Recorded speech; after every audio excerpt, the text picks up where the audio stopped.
Olá, Uma Aventura na Selva Colombiana, o novo romance da escritora Maria José Silveira, Com Esse Ódio e Esse Amor, conta o sequestro de uma engenheira brasileira pelas Farc. Entre as pressões políticas e as construções naturais da vida, um romance denso e bem construído. Mas sobre ele a gente conversa com Maria José Silveira. Na dica de leituras, história e crítica social, na análise dos romances O Dom do Crime, de Marco Lucchesi, e O Sal da Terra, de Caio Porfírio Carneiro. O Leituras conversa agora com Maria José Silveira.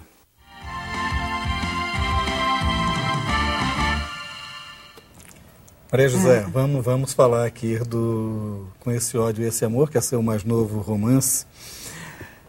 Romance que conta uma história interessante, né, que é o sequestro de uma engenheira brasileira pelas Farc, né? A primeira leitura do livro é interessante porque ela dá um certo contextualização da forma de luta política que a gente costuma ver no Brasil e a surpresa, inclusive, que atinge muito a protagonista, né? Uhum. Como é que nasce essa história? Como é que você pensou isso? Como é que você concebeu esse romance? Olha, esse talvez tenha sido até um romance mais difícil que eu escrevi até hoje. E ele nasceu de uma ideia que era de contar a história do Tupac Amaru, que é um personagem quase mítico peruano, né? Um herói, que foi o líder da primeira grande rebelião indígena pela independência da América Espanhola. E eu vivi muito tempo no Peru, então eu conhecia bem essa história dele e achava fantástica e queria aproveitar, enfim, queria contar de alguma maneira. Ao mesmo tempo, eu sou, assim, em geral, nos meus livros, eu uso muito a história, mas sempre com o objetivo de entender o presente. A história, para mim, ela é, vamos dizer, onde que nós estamos ancorados, de onde viemos, e que você tem mais ou menos que partir da história para entender o presente, para entender como nós chegamos até aqui, da maneira como chegamos até aqui. Enfim, esses anos todos, a gente vê bastante nos jornais as notícias da guerrilha das Farc, que sempre me surpreendeu, uma guerrilha que dura 40 anos e que tem uma força assim, fantástica ali naquele país, e que teve várias fases, né? Houve momentos em que ela realmente atendeu a uma luta política da Colômbia, e houve momentos como agora, em que ela está realmente toda distorcida. Mas eu achei interessante, então, misturar, contar essas duas histórias, porque, na verdade, elas fazem parte de uma só história, né? Essa história da nossa América Latina, das suas lutas, e de como ela chegou hoje, onde chegou. Então, foi mais ou menos assim que nasceu o romance, querendo juntar essas duas coisas. Há uma característica interessante na sua literatura, né?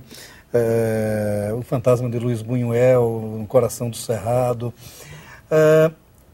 que é exatamente essa busca da história. Mas não são romances históricos, né? Quer dizer, há um apoio na história, né? Uhum. Quer dizer, como é que se dá esse equilíbrio na sua literatura?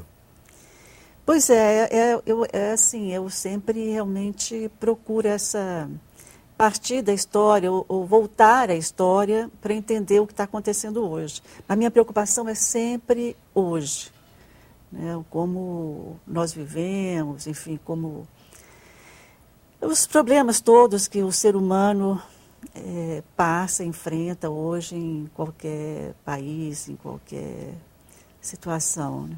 E o componente político, né? Porque no Fantasma de Luiz Buñuel, toda aquela situação, aquela tensão dos anos 60, No Coração do Cerrado, há toda uma tensão da readaptação dos índios à vida cotidiana, à vida, digamos assim, das comunidades não indígenas, Com Esse Ódio e Com Esse Amor. Já tem esse forte componente das Farc, né, dessa luta de guerrilha da América Latina. Uhum. Quer dizer, há sempre um forte componente político também na sua literatura. Com certeza, tem mesmo, porque É isso, eu acho que a política faz parte da nossa vida, né? Eu acho que não tem como você querer escapar da política e de uma maneira ou de outra você sempre está, tudo que você coloca, todo livro que você escreve, é um livro político, de um lado ou de outro, de uma maneira ou de outra, de conceber a situação que você está vivendo, sobre a qual você está escrevendo, é sempre um livro político. Eu vejo a política nesse aspecto assim, bem amplo, né? A política no que ela tem de melhor, vamos dizer assim.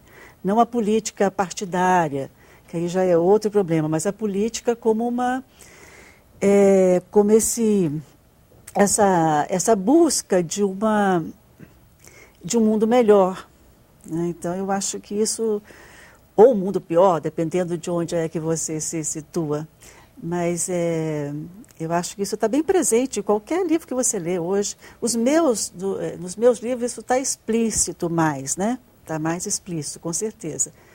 Mas é porque me interessa bastante esses problemas também. Eu acho que o escritor, ele escreve sobre o que lhe interessa.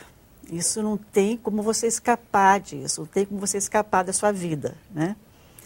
E eu tive uma vida assim, de militante política, fui exilada. Então, essas coisas todas, elas formam mais ou menos a minha maneira de ver o mundo. E a minha maneira de escrever também. Agora, no seu novo romance, né, há um aspecto também interessante, porque você busca a vida do Tupac Amaru a partir de uma visão idealizada, pelo menos. É o argumento de um roteiro, o argumento de um filme que está sendo debatido, né? Então, há a visão também meio que heróica do personagem, né? Eminentemente heróica e até mítica desse personagem, né? Quer dizer, onde é que essa visão mítica mesmo dos personagens históricos acaba, de certa forma, influenciando no pensamento dos personagens, na vida dos personagens?